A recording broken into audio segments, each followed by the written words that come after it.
some messages in the chat. Good afternoon, everyone. Thank you very much again, just on behalf of the network, for your continued participation. It's really fantastic. It's really fantastic to have you all here with us. So we will be going into our third session, where we'll be looking at whistleblower protection in Africa. Just as an introduction, my name is Folashade Adeyemo. I am a lecturer in law at the University of Reading, and I teach and research in the area of banking regulation and whistleblower protection.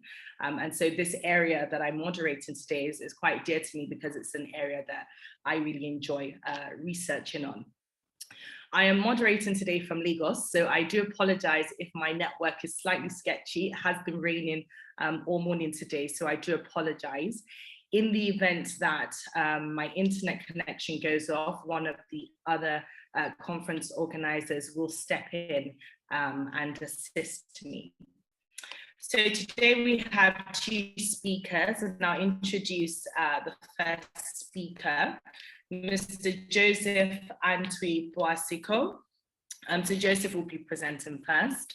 Joseph is currently working with GIZ Ghana as an accountability advisor, where he supports the implementation of activities with accountability institution in Ghana, including the Ghana Audit Service, the Internal Audit Agency, and the civil society organizations, Ghana Extractive Industry Transparency Initiative, and other accountability institutions.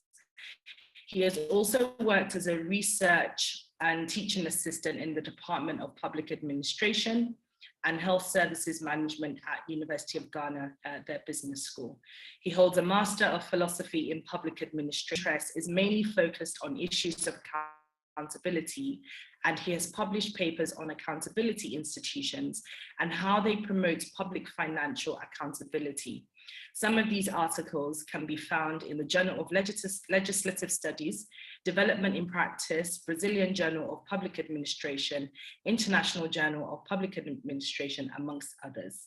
In his leisure time, he likes to watch movies and playing hockey and listening to music. So over.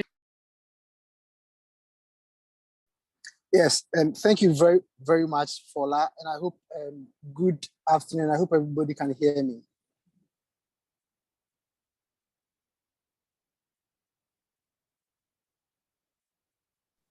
Yes, we can hear you, Joseph.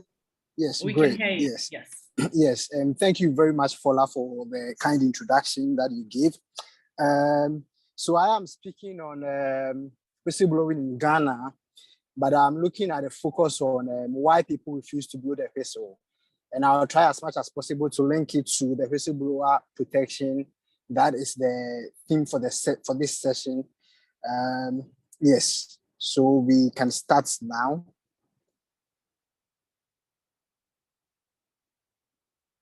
Yeah, so there are people in Ghana and around the world have so many reasons why they decide to blow the whistle. And amongst them are people who just blow the whistle to alert the public. Others do it to protect the environment. There are so many reasons that people decide to blow the whistle. People do it to promote even a dialogue. You have civil society organizations and individuals advocating for people to continuously blow the whistle so that people will be courageous. People also do it just to make a difference. They want to be counted that, okay, this fraud that was happening, I was the one who brought it out, and I was the one who saved the country a lot of money. So if you come to Ghana, fortunately, Ghana is amongst one of the few African countries that has an established whistleblowers protection, whistleblowers law. And if you look at the Act 720 of Parliament of the Republic of Ghana, that was done in 2006. That act is there purposely for whistleblowing in Ghana. And then the main objective of the act is there to provide for the manner in which individuals may, in their public interest, disclose information that relates to unlawful or other illegal conducts, of course, practices of others. And interestingly, the act provides that people do not just wait for something to happen. The act provides that people can make disclosures before people can make disclosures when the act is happening, and people can make disclosures after the act has happened. And again, the act also provides so many ways that people will be protected against victimization when they decide to blow the whistle. And something that I will go into more, the act also provides for a fund that people can access, or that should be given to people in case they blow the whistle and then the state is able to accrue some amount of money. This is something that I'll go into, so I won't waste much time here. Yes, so in the Whistleblowers Act in Ghana, there are 6 places or 6 areas that the Whistleblowers Act provides that people can blow the whistle on. So the number 1 is on economic crime. People are admonished to blow whistle on economic crime. And as I mentioned, they do not have to wait for that act to happen. People can blow it when the act is about to be committed, or when they feel that an act is likely to be committed, or when the act is being committed. So they have all these 3 options. They don't have to wait for something to happen before they blow the whistle. The other part is that they can blow the whistle on if they think somebody is proceeding to break a law, any law of Ghana. If they feel that somebody is about to do something like that, the act admonishes citizens of Ghana to go ahead and blow the whistle on that. And if they feel there is being a miscarriage of justice, they are admonished to blow the whistle on that. And again, if they feel that there's a public institution that is likely or is mismanaging the public funds, the act admonishes people to go ahead and blow the whistle on that. And if they feel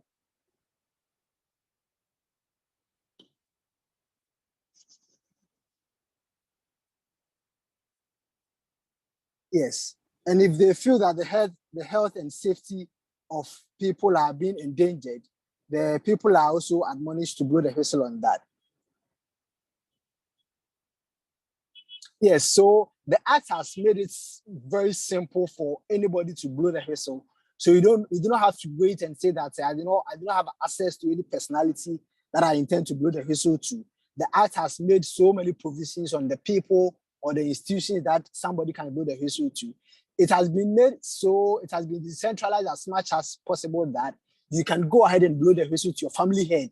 So if you see that something is happening, you just walk into your family head, and the act mandates that you blow the whistle to the family head. You can even walk to any religious institution, any church that is close to you. You blow the whistle to the person, and then it's now the person's responsibility to go through the processes of making sure that the whistle that you are blowing gets to the appropriate institution. So there are so many people, there are so many institutions that citizens of Ghana can just proceed to blow the whistle. It goes from that low to the president. So you can start from the least. If you are not getting any hearing, you can proceed to the minister, a parliamentarian, your district executive. You can proceed to all of that to blow the whistle to even the president. So that is how decentralized the whistleblowing in Ghana has been made according to the act. Yes. So how are people supposed to do that? How are people supposed to blow the whistle in Ghana? The act also established that the act has established all the lines, all the routines that people are supposed.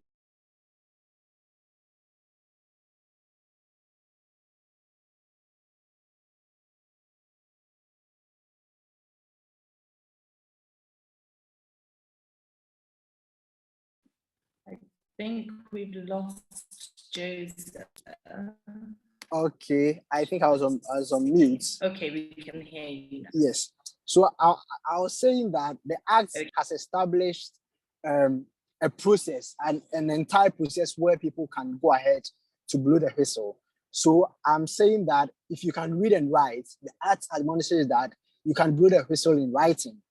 Or if you cannot read and write, the act admonishes that you can go ahead to the people that I listed earlier to go and then blow the whistle to orally.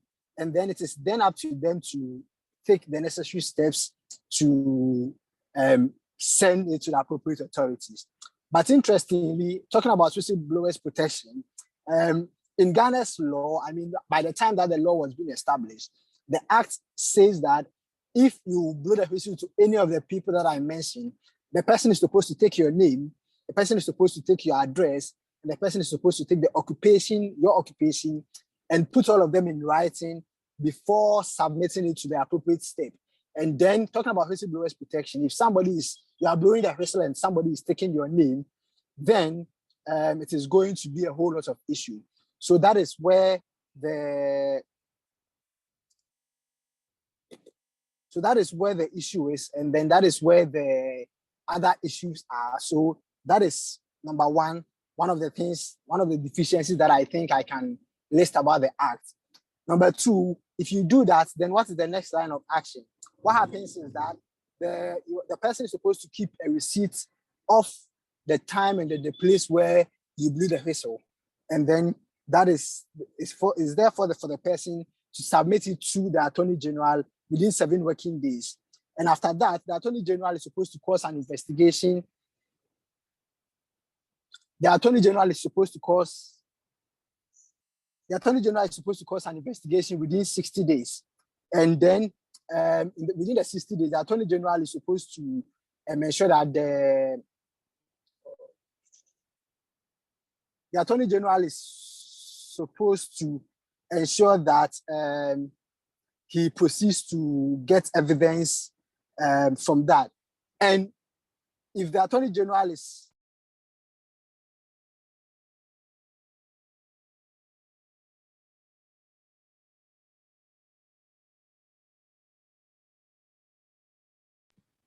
I think we've just lost Joseph because I can't see him on the list anymore. Maria, could you just assist me and see if he's still on the list? Perhaps I can't see it on this side. Fala, he's dropped off. Okay, he's just come back in. So yeah, he's just joining us again. So apologies, everyone. Joseph is just joining us again. Yes, now. Yes. Apologies. I think my line dropped a bit, but I'm back. Can everybody hear me, please? Yes, please go ahead. Thank you. Yes. So I'll now put off the video because of the internet connection here. So I'll just do that. Yes. So I'm saying that. So the Attorney General is therefore supposed to submit it within 60 days to apply to the courts. And in case, so if there is a delay in the investigations that they caused, then they are the institution that the Attorney General acts mandated to perform that is supposed to write back to the Attorney General, explain to them whether they were successful with the investigation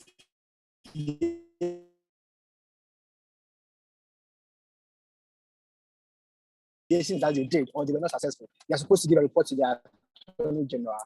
And then after that, investigations that were submitted to him, and then give recommendations in that regard. Next, please. Yeah, so in the Act, you can see that the Section 12, subsection 2 of the Act states a lot of hazards that anybody who is trying to blow the whistle will go through. And it lists them as the person can be dismissed, the person can be suspended, the person can be declared redundant, among other things. So any person who decides to blow the whistle, a promotion. So the Act admonishes all of that, and then tries to give the provisions where if somebody is going through what the person is supposed to do.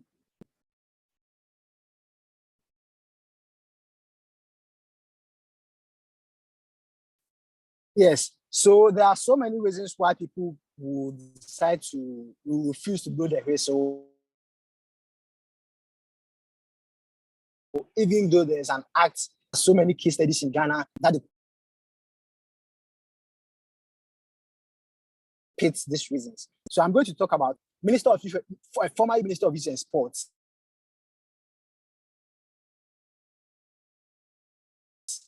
who during his period he was supposed to travel on a trip, and then he he sent people that were not who did not have anything to do to the trip. And when he came back, what happened was that the director of finance of the Ministry of Youth and Sports, then with another person, decided that, okay, this minister is mismanaging state resources. What can we do? So they decided to blow the whistle to the president. And you know what happened? What happened was that instead of the president punishing the minister, what happened was that the people who blew the whistle were rather asked to proceed on leave for no offense done. They were asked to proceed on leave while the minister was there. And their reason was that they were going to cause an investigation. I mean, ideally, if you're going to cause such an investigation, what you should do is that you should make the minister rather proceed on leave and leave the people who will be able to provide you with the necessary information that you need. But that was the rather the opposite. So, I mean, if somebody is there and the person listens to some of these things, it is therefore going to demotivate evidence to still decide not to blow the whistle. So there are so many reasons. This is just one of them because of time, just to indicate a lot of reasons why people may decide to blow the whistle.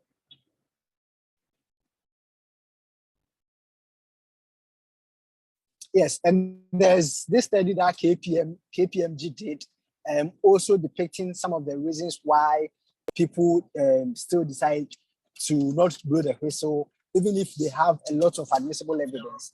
Yes, so these are some of the reasons. I mean, because of time, I can't go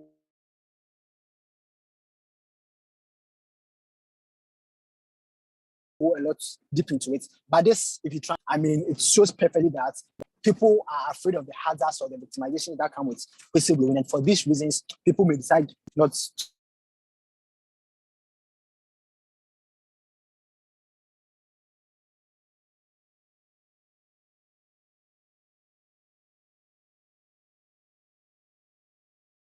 to blow the whistle. Next, please. Next, please.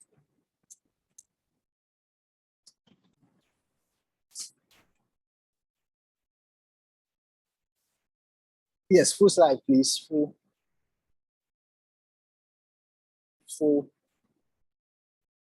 Yes, full. Just complete. All right. So when people are victimized, there are a lot of options that are available to them for them to proceed and then take actions against that. So they have the option to reporting to STRAT. They have the option of making a court action.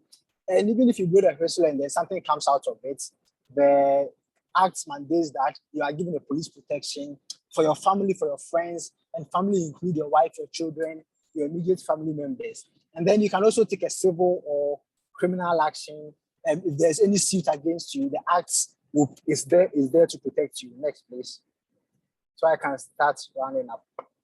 Yes, and I mentioned the fund that people can have access to. So if you are able to make any revelations that brings about resources that helps the state to save any kind of resources, you are entitled to 10% of that revenue.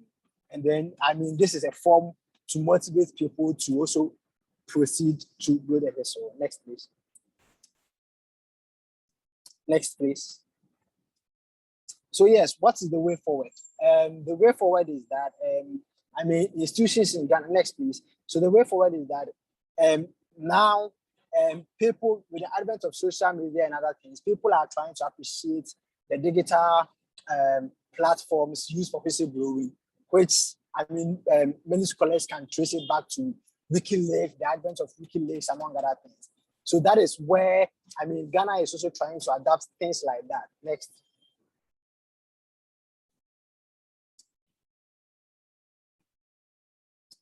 Next, please. Yes, so there are a lot of platforms coming up that is trying to keep whistleblowing anonymous, among other things. So you have this coalition of civil society organizations against corruption that have come together, for this purpose. And then the last one is that the Ghana Audit Service, that is the Supreme Audit Institution of Ghana, has also come up with an app that GIZ supported them with, That is called the Citizens Eye app. And then the app is a kind of a whistleblowing platform that people can just go there, report issues of services that are being rendered to them, and then they're also able to rate institutions with the services. So the audit service therefore picks a lot of information from there and therefore proceed to follow up on their audits, among other things. So in short, I mean, this is how things are turning now in Ghana. The Act is becoming a bit of, because of the non-anonymity issues on the Act, these platforms are coming up as a way forward for whistleblowing in Ghana. And then, I mean, the continuous use of this app by citizens is promoting a lot of whistleblowing issues in Ghana. I think I'll have to end here and then stand by for the necessary questions time. Thank you very much.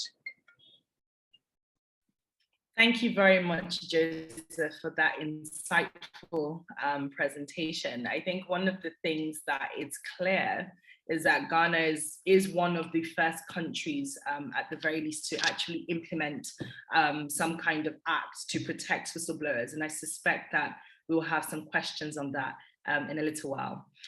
So our next speaker and final speaker for this session is Dr. Ejime Ojobo. Hi, Ejime.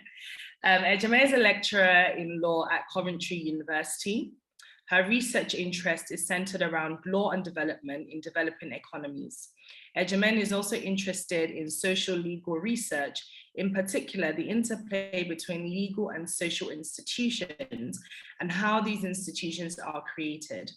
As part of her research, Ejime considers issues such as finance, property rights, enforcement of contracts, corruption as social issues, and the means of tackling corruption such as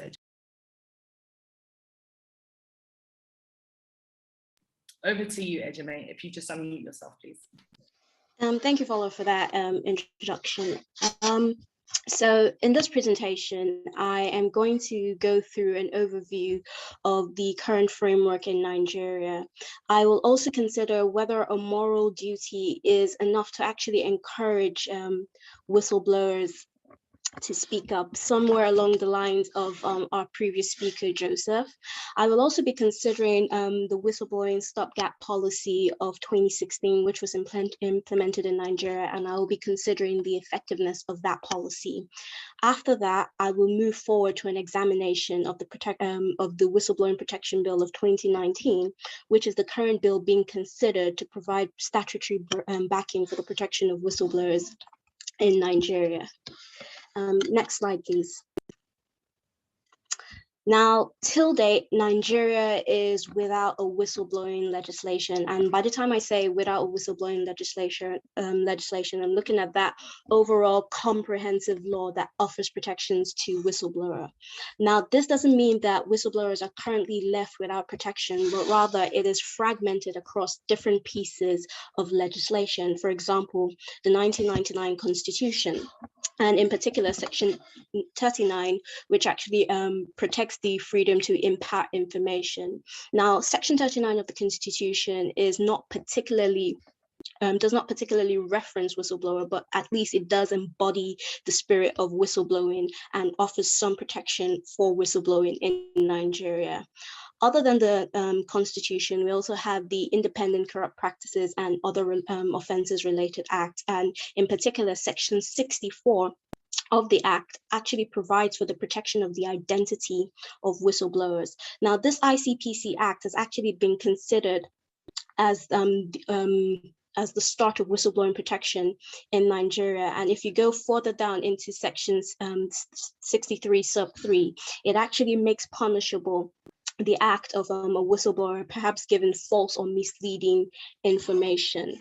Now, other than the ICPC Act, we also have the Economic and Financial Crimes Commission Act of 2004. Again, if you look at the provisions of Section 39, it does offer some protection to whistleblowers. And other than that, we also have Section 27 of the Freedom of Information Act, which protects public officers or persons who act on behalf of the public of public institutions, and it protects them from civil and criminal proceedings where and when they reveal information. Now, Going into the stopgap policy of 2016 and the whistleblowing protection bill, we'll discuss that in more detail. But before we, because with the stopgap policy, we now see an active step to actually provide some form of protection for whistleblowers. And this culminated in the creation of the 2019 bill, which we'll examine in detail. Next slide, please.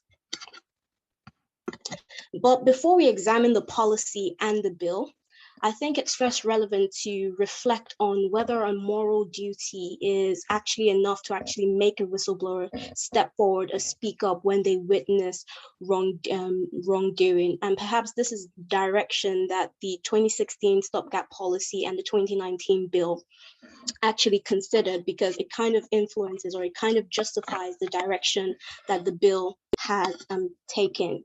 Now, it can be said that a whistleblower often risks so much when they decide to speak up, and this can often be dismissal, loss of income, loss of reputation, stress, intimidation, and possible retaliation.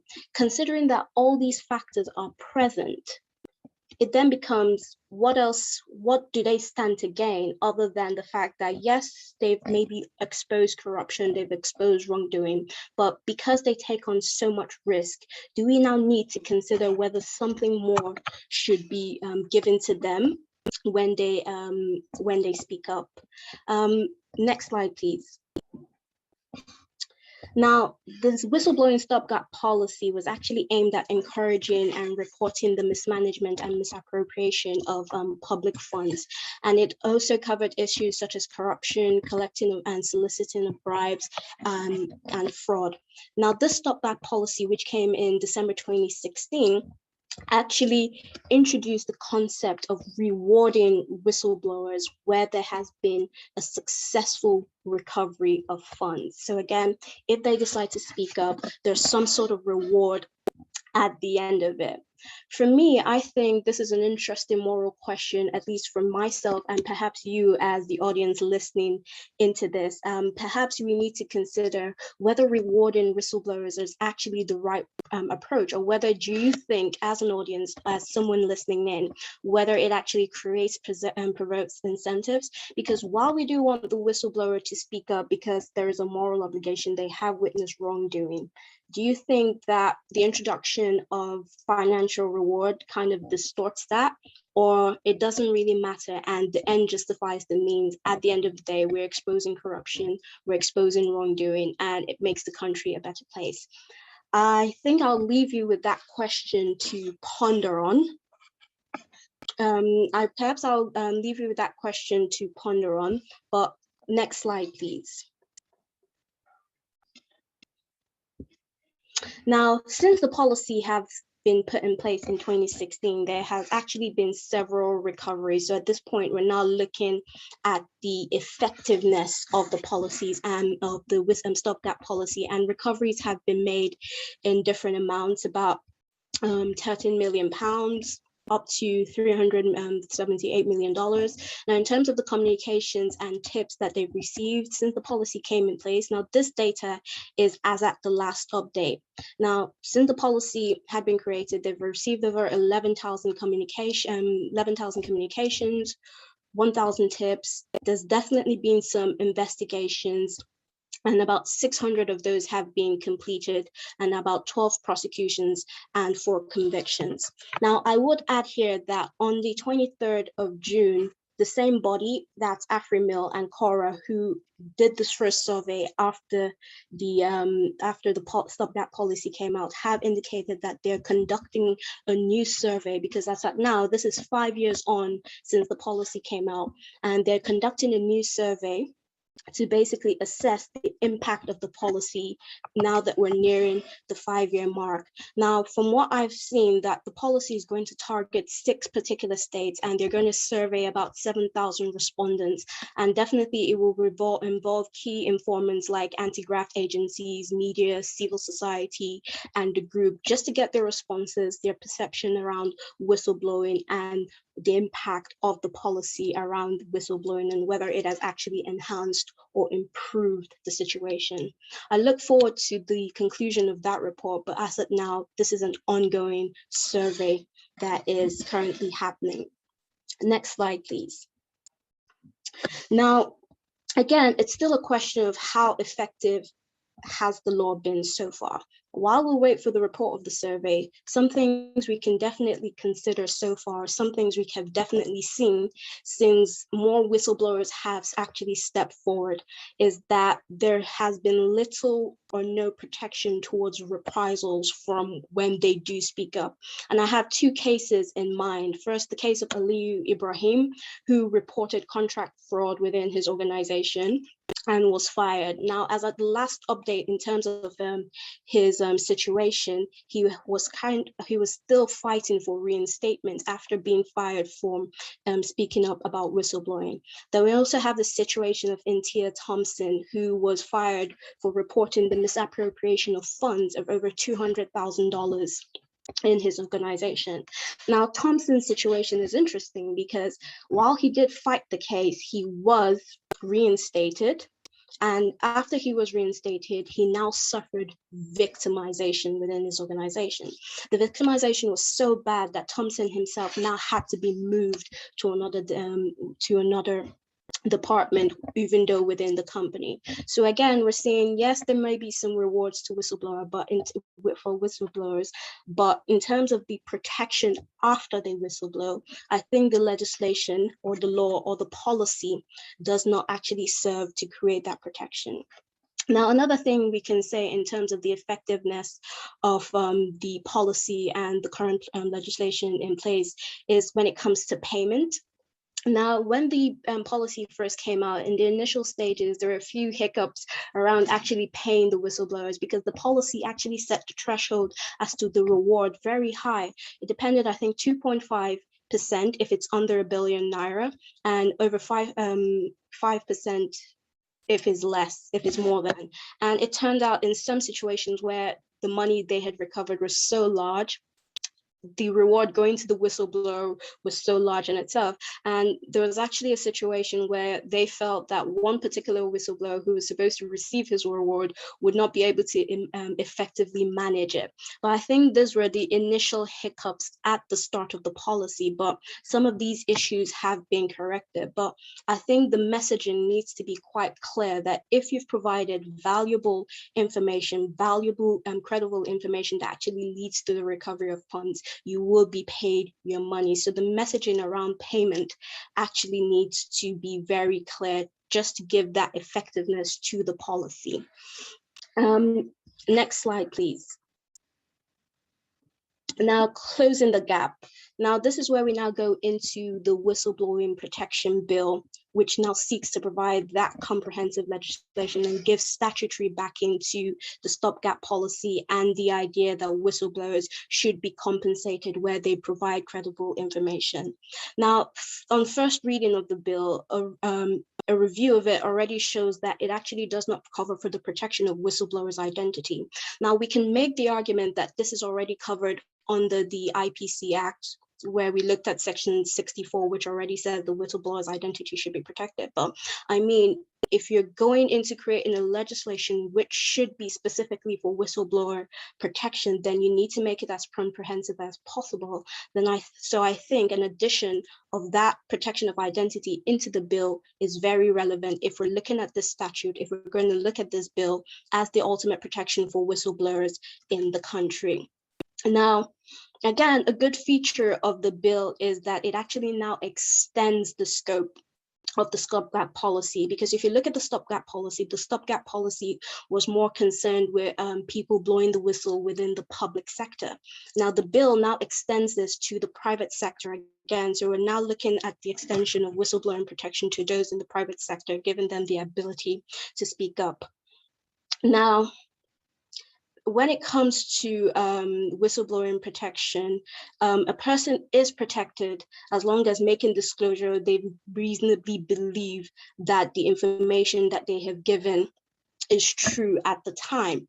Now, section 16 is interesting because it also provides for the punishment by 1 year imprisonment or a fine of 100,000 naira, so I think about 142 pounds, if a whistleblower gives misleading information.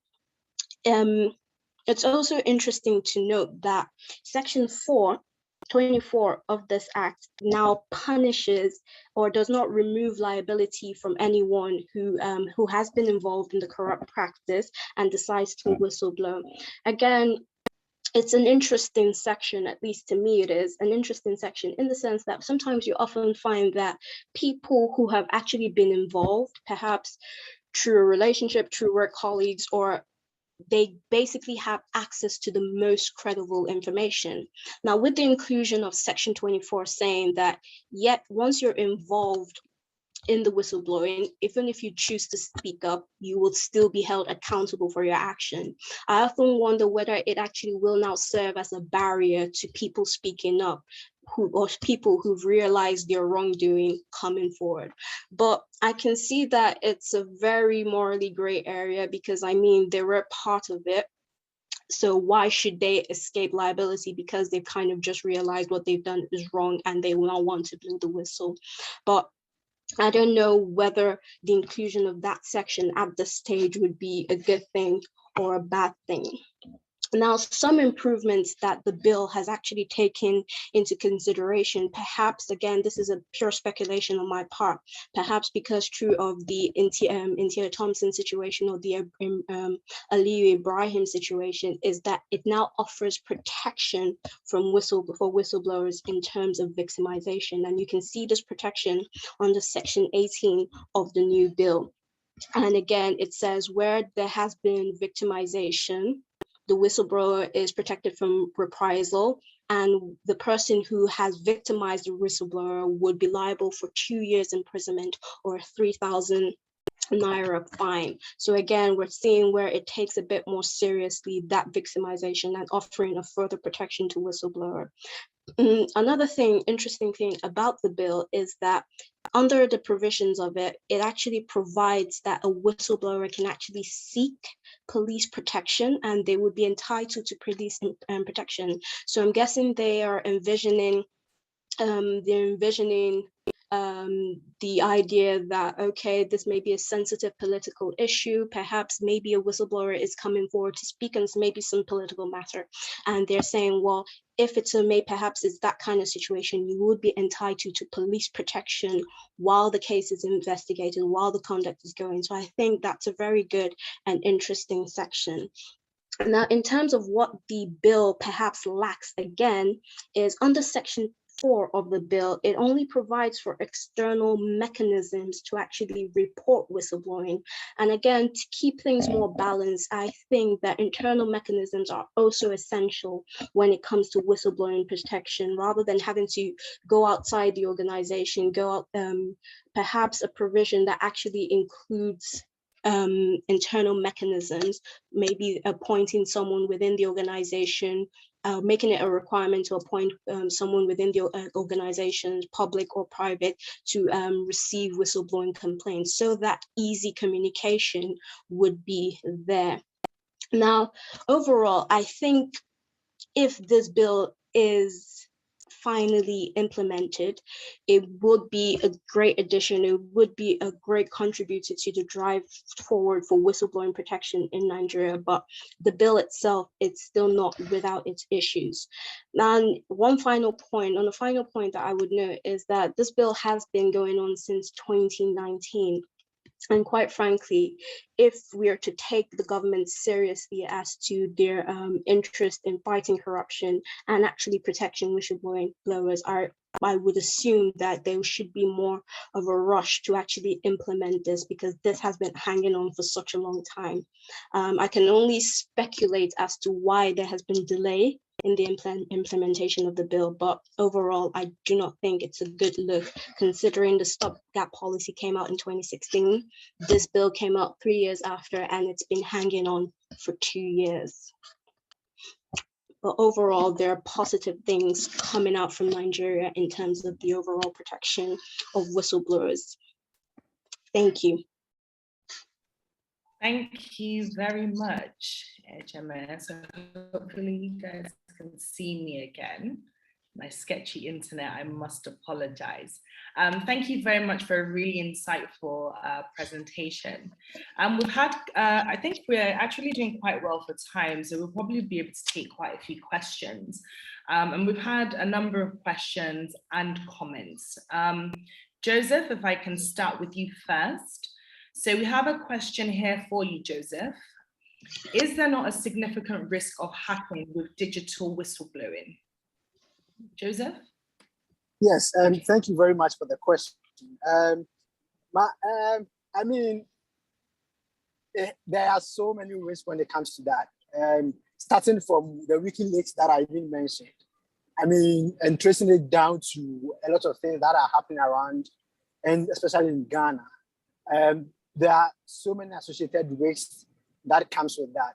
But you try and compare and contrast against somebody walking in to say, okay, I'm seeing somebody doing this, and you do a cost-benefit analysis of both, and then a lot of people argue that why not let us move towards the direction of digital whistleblowing despite the hacks.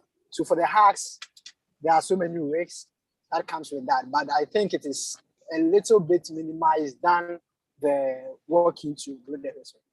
Thank you. Thank you very much. And I believe we have a second question for you.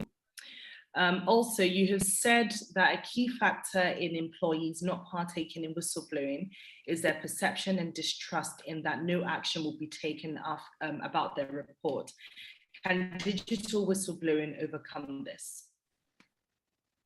Yes, yes, rightly so. I mean, the main purpose of the digital whistleblowing is mainly to look at the anonymity issues. So for instance, if I'm able to pick my phone in an organization, I can just sit somewhere and send and blow the whistle about something that is happening. I know nobody is seeing me. I think it will motivate people to go ahead and then blow the whistle in that regard, rather than somebody having to work in somewhere to blow the whistle. So that is the other issue when it comes to that. Thank you. I forgot I put myself on mute. I'll just go to Ejimen next and then come back to you with a couple of questions. So Ejimen, Nigeria has made several attempts to implement a whistleblower bill, but has been unsuccessful. Please, can you shed some more light on why this might be? I think that's an interesting question, and one to which I can only speculate on. And that's just the reality of the Nigerian process and the bureaucracy. Again, I think if I were to speculate, or if I were to assume, I think there's just a lack of political will to actually get these laws implemented. There's a lot of talk about the fight against corruption and it being a less corrupt government, but if you're actually serious about some of these issues, then these are the policies that you should be getting in place, rather than focusing, for example, if you've watched the news lately, you've seen a lot of information about the CBN and taxations of what do they call them, all these companies and digital marketing companies. I think that's where their priority is. The government itself is mostly rent seeking and looking to fill their pockets, and rather their agenda may not be anti-corruption as they like to tout, but rather they're more focused on getting monies into their pocket, because we can see how quickly those bills and those legislations have been passed, while this has actually been lingering since 2019. So this is my own speculation, but I would just simply say it's a lack of seriousness or political will when it comes to actually getting the right policies done, because this may not always put in the money that they're looking for into their accounts. And again, we're also looking at the possibility of some of them being implicated in this situation. And why would you shoot yourself in the foot? I think that's it. Yeah, no, I agree with that last point, because I believe the whistleblower protection bill, there was a 2007 one, and I think there was a 2011 one, and now we're at 2019. And the question really is, you know, many of these people might be implicated. So I suppose you can kind of see why they would be reluctant to do so. Thank you. And we have I have one more question for you. In a country like Nigeria, where the implementation system is poor, laws are considered toothless bulldogs that can only bark but cannot bite. What is the hope of a whistleblower despite the existence of its protective laws? So it's one of two things for me, and that's why I'm very— Did you get that question? Yes, I did. Thank you, Paula. I think it's one of two things for me, and that's where I am very pro rewarding whistleblowers, because we know, again, I think that's why I started with the conversation of whether the moral duty to act is often enough. And it may not be, given the Nigerian context. And if at the end of the day, we're saying, well, at least there's some sort of reward for this risk that you're taking, because if, for example, a whistleblower like Intia Thompson or Liu Ibrahim, they've lost their jobs, they've lost the ability to support their family or care for their loved ones. If there is some sort of element rewarding them despite this loss, I think that is a good thing, as long as the money is being paid to them. So that is a sentimental approach, but perhaps they could consider creating special courts to actually tackle these issues. Because if you're looking for higher conviction rates, we know the Nigerian court system is quite slow, quite ineffective, matters can drag on. Perhaps like they created the National Industrial Court to deal with specific employment issues. While they're creating this whistleblower bills, they can create special courts where cases around whistleblowing go directly to those courts, and perhaps this can actually speed up the prosecution of whistleblowers and raise the conviction rates rather than relying on what is already in place.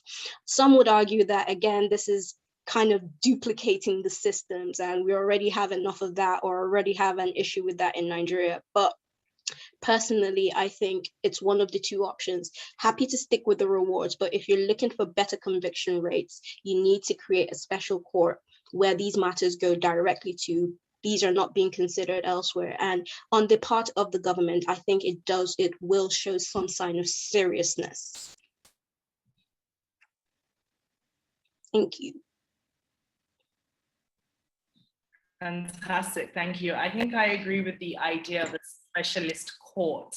I know that in my own research, I've certainly talked about it, specialist courts for banking law matters. So I think possibly that maybe for whistleblower issues, that might be something that could work. So thank you for that. Joseph, we have a question for you. Ghana has done well to introduce this Whistleblower Act and is arguably one of the few countries to make this bold move. How effective would you say the law is practically? Yeah, so on that question, I mean, I have seen some parts of the law working at some instances, and I've seen some people also being victimized, notwithstanding the existence of the act. So in practice, so for instance, the case study that I mentioned, you know, at the end of the whole proceed on leave thing, the people went to courts, and then based on the Whistleblowers Act, the courts forced the organization to reinstate them. So on that part, we could say that the act is being effective.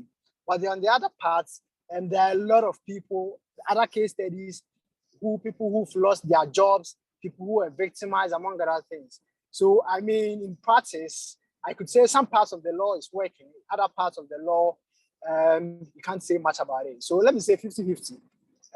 Let me choose that. Yeah. Very diplomatic answer, thank you. And we'll take one final question, which is for Ejime. What is your opinion about a whistleblower under the protection framework getting an award for fraud where he was threatened to admit? What is your opinion about a whistleblower under the protection framework getting an award for fraud where he was threatened or pressured? I'm not sure about that question, but hopefully you understand. If not, perhaps the person could word the question. Yeah, perhaps they can reward the question, please, because I'm not quite sure. Okay, so for that question, if the person could please kindly reword it for us, then Ejimem would be more than happy, I believe, I'm speaking on her behalf, to answer it in the chat. So I think we're coming to the end of this session now. Okay, so we're coming to the end of this session now. I'd like to thank both of our speakers, Joseph and Ejimem, for a very insightful session. I certainly have taken quite a lot away, and I hope that our speakers have, our attendees have also. So thank you very much. I'm just going to introduce the next session.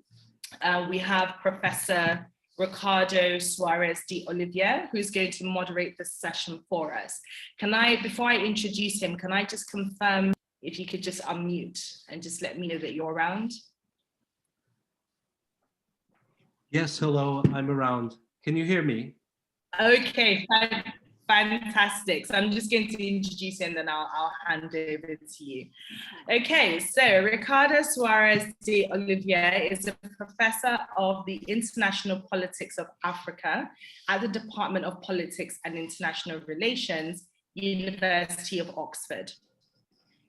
He's an official fellow of St. Peter's College and a fellow of the Global Public Policy Institute in Berlin. He is a co-editor of African Affairs, the Journal of Royal African Society, and the co-director of the Oxford Martin School Program. Extensive fieldwork with a focus on the international political economy of African states, especially in regard to the extractive industries, the financial sector, conflict and post-conflict reconstruction, and African-Asian relations. He is the author of Magnificent and Beggar Land, Angola since Civil War 2015, and also the author of Oil and Politics in the Gulf, Guinea 2007. He is also the co-editor of Co-China Returns to Africa with Chris Alden and Daniel Large 2008, and the New Protectorates, International Tutelage and the Making of Liberal States with James Mile 2011. He is currently writing a book titled Africa and the Offshore World. He has worked in the field of governance and extractive industries for organizations such as the World Bank, National Democratic Institute for International Affairs, and Oxfam. His individual and collaborative work has received support from the Level Human Trust, the ESRC, the Volkswagen Foundation, DFID, the British Academy, the Portuguese Foundation for Science and Technology, the Rockefeller Foundation, and the Kathaloos Gulbenkian, I hope I pronounced this correctly, Foundation, amongst others.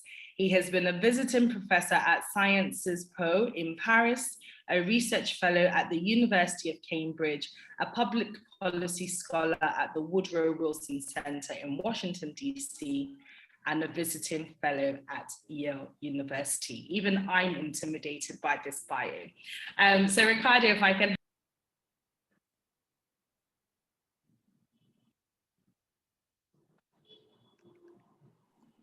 Hello, can you hear me? Yes, we can. Yes, we can. Hello, thank you very much for that kind introduction. Let me say from the start that I'm in a rural location with very bad internet connection. So please do keep me informed if for some reason you stop hearing me, at which stage I will disconnect the video link but continue with the audio link, and hopefully we'll be able to proceed through the panel. Let me just say a couple of words. I'm delighted to be here today. I'm delighted in particular to chair this panel, but I wanted to start by congratulating the organizers, the conveners of the event, because it's such a great event. There's been so many good perspectives. I missed the first panel, but you know, it's been fascinating ever since, and I think it's a great opportunity to learn, especially on the interface between scholarship and the voices and experiences of practitioners. And my sense of this, as someone who's interested in this as a scholar, is that so much of this material is still emerging from experiences at the level of particular institutions, of particular regulators, of particular professional communities. So it's really a privilege to be here and to be able to address these matters in real time.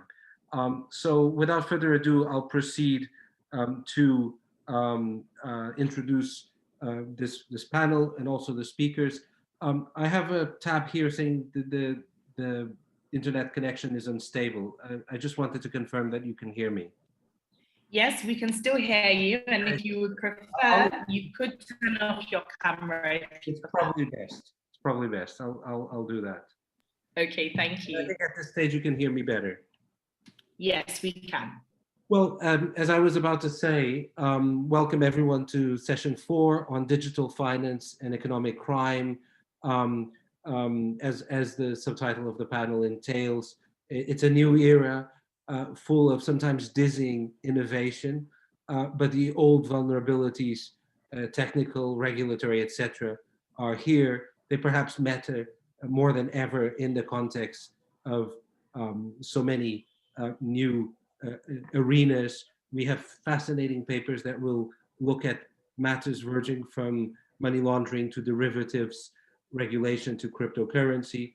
I'll pass on the word to our first speakers. I would just like to make a point. I'll introduce each speaker in turn as they proceed with their presentation. So now I will only introduce our first speaker, but I would like to ask all 3 speakers to keep as much as possible to the allotted time. I think what worked particularly well in session 3 was that the presentations were relatively concise, which allowed for 15 good minutes of interactions. Another point that I would also want to urge the audience to consider is that obviously there are many questions, but sometimes, especially on this panel, there may be matters of factual clarification that you'd like to address to the speakers. So by all means, feel free to do so, and we'll convey those factual clarification questions to the speakers. So introducing the first speaker, Ms. Sangeeta Ghazi. Sangeeta Ghazi is a PhD candidate at the Faculty of Law at the University of Hong Kong. Before coming to HKU, she completed an international LLM at Duke University School of Law, where she mainly focused on the interdisciplinary courses converging on law, finance, and technology. She's particularly interested in the impact of emerging technologies. Sorry, a kind reminder, please could you put your mics on mute? Thank you so much. Thank you for that. As I was saying, our speaker is interested on the impact of emerging technologies, blockchain in the payment system, the role of artificial intelligence and big data, and the role of fintech, and the way those technologies may amount to a game-changing impact in the financial sector. Therefore, her research interest involves issues that really are very interdisciplinary at the intersection of law, finance, and technology, which is very much the basis of her doctoral work, which focuses on the legal and regulatory framework of central bank digital currencies. So again, without further ado, I'll pass on the word to Ms. Sangeeta Ghazi.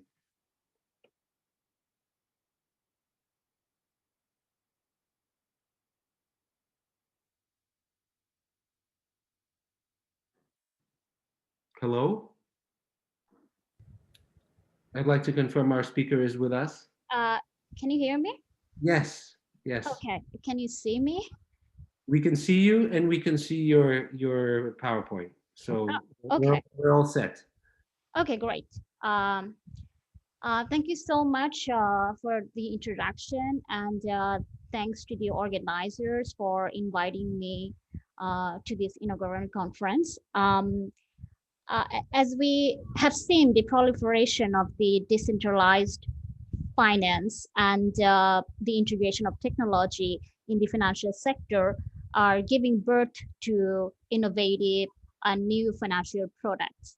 and new payment instruments, which is also redesigning the course of economic and financial crimes. And we have correctly titled the session, New Era, Old Vulnerabilities.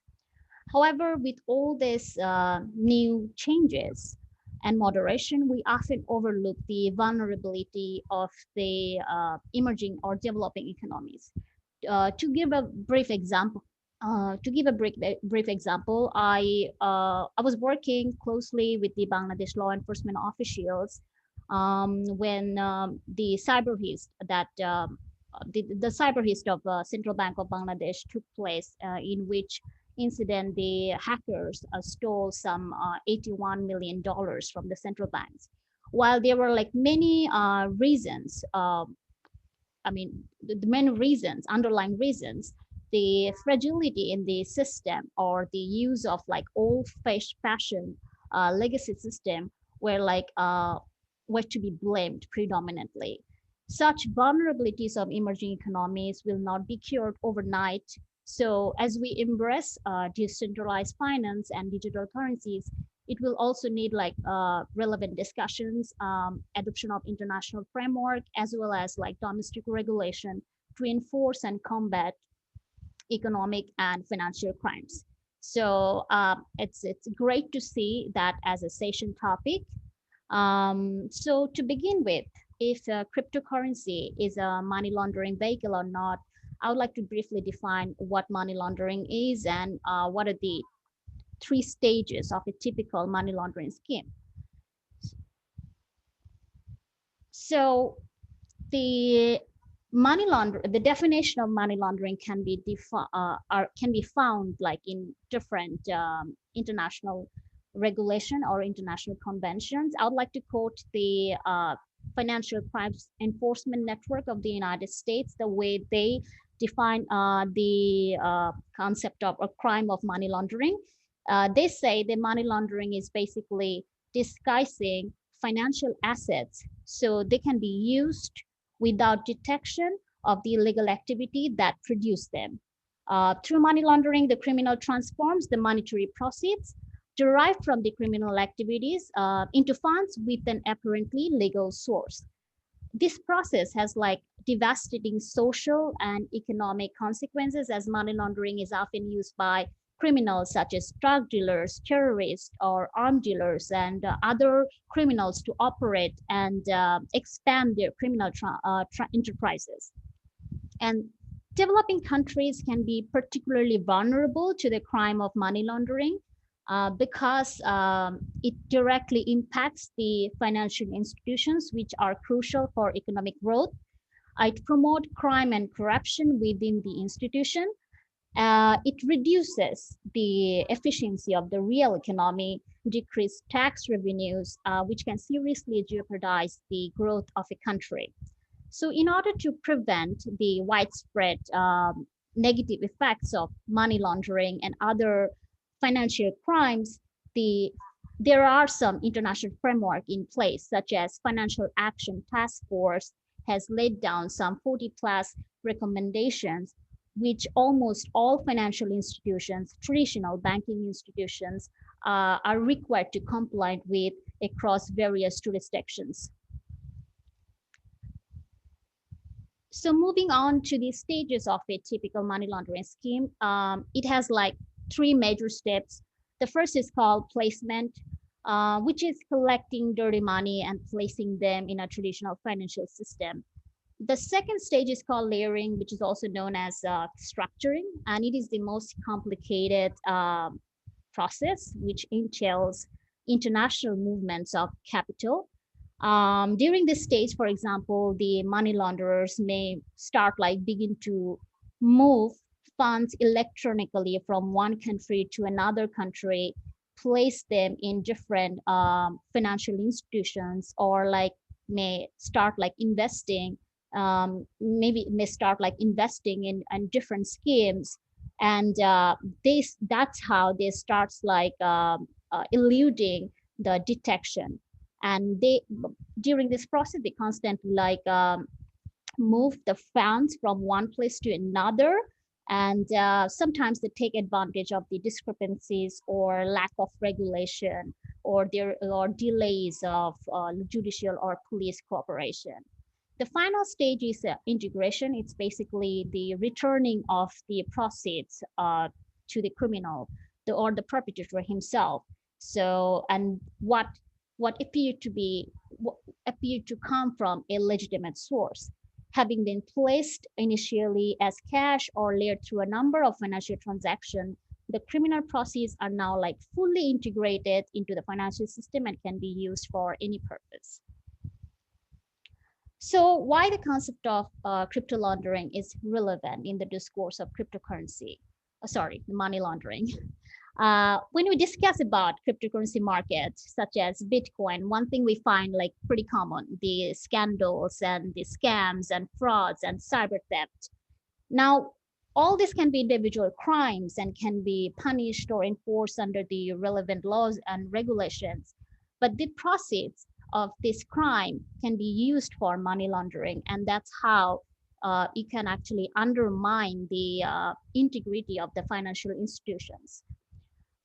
And for this term, like I will use for cryptocurrency enabled money laundering, I will call it as crypto laundering. In a traditional money laundering, a criminal wants to hide the trace of illegality. In a similar vein, the primary goals of a criminal, of a cyber criminal who does steal cryptocurrency or accept it as payments for illicit goods, their intention also to hide the sources and convert that money into fiat currency without detection so that it can be integrated in the traditional financial system. To use cryptocurrency or Bitcoin for money laundering purpose, it's not new. As in 2015, the US Department of Justice seized some more than $1 billion in Bitcoin that was linked to the Silk Road website, an online black market that used to sell everything from drugs like stolen credit cards or sometimes like murderers for hire.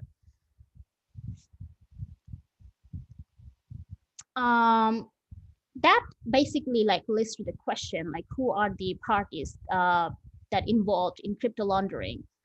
Of course, the perpetrator himself, and historically, the mainstream cryptocurrency exchanges have been the primary destination of illicit cryptocurrency. For instance, the 2.8 billion that was moved from, recently it was reported that in 2019, some 2.8 billion in Bitcoin was moved from criminal entities to exchanges, and almost like 50% of them. Sorry. Is everyone hearing me? Yes, we can hear you very well. Yes, we can hear you. I'm sorry, like I probably did something. We can hear you. Okay, great. Sorry, I probably like did something with my computer for some reason. Anyway, as I said, like in 2019, it was reported that some $2.8 billion were moved in Bitcoin, were moved from criminal entities to exchanges, and 50% of them went to Binance and Huobi, which are basically two prominent cryptocurrency exchanges. And recently, the cryptocurrency exchange BitMax was directed to pay 100 million so that they can settle with the claims of illegal trading and money laundering violations, because it was alleged that they were involved in the transaction with darknet markets and some unregistered money service businesses. Another party that is involved in crypto laundering is third-party over-the-counter brokers and instant exchanges, which are largely unregulated.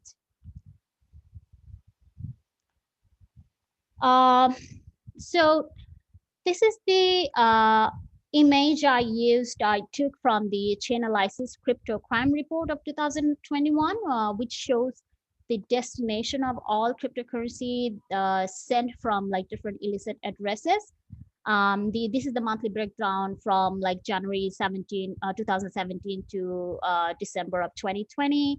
And that shows like exchanges, like different illicit entities, different unnamed services, like peer-to-peer cryptocurrency network, and other risky services are basically the destination of crime proceeds relating to cryptocurrency. The risky services here basically refer to those like exchanges that are operating in an unregulated space or in like high risk jurisdictions where there is no specific regulation of cryptocurrency, or maybe or regulation where, sorry, or countries where the regulation basically permits cryptocurrency is legal. So criminals basically like take advantage of those jurisdictions and launder cryptocurrency, or like use cryptocurrency to launder money and convert them into fiat currency. This is another image showing these different crimes that these criminals do using cryptocurrency and the funds received by cryptocurrency exchanges or like risky exchanges. So these are like all the crimes that are related to cryptocurrency. So how is crypto laundering how is it different from a traditional money laundering scheme? While cryptocurrencies follow the same three-step laundering processes of placement, layering, and duration, the activity can be more difficult to trace due to the seemingly anonymous nature of cryptocurrency and decentralization. The traditional scheme also involves like smurfing or gambling.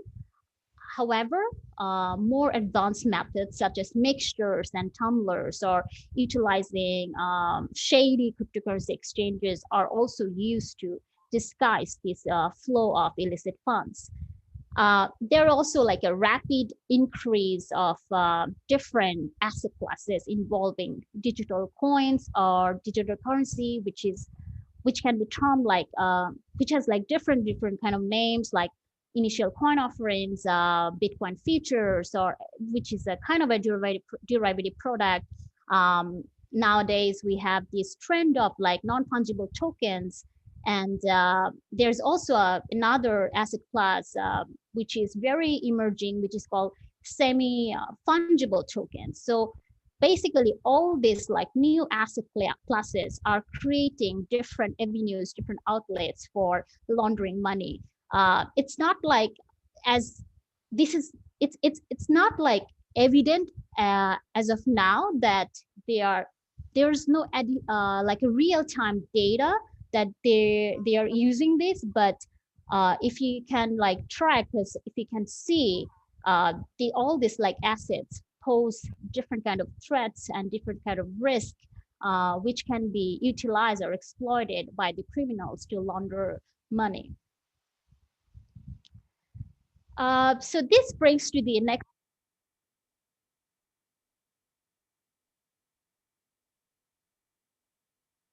Sorry, we don't seem to be able to hear you now.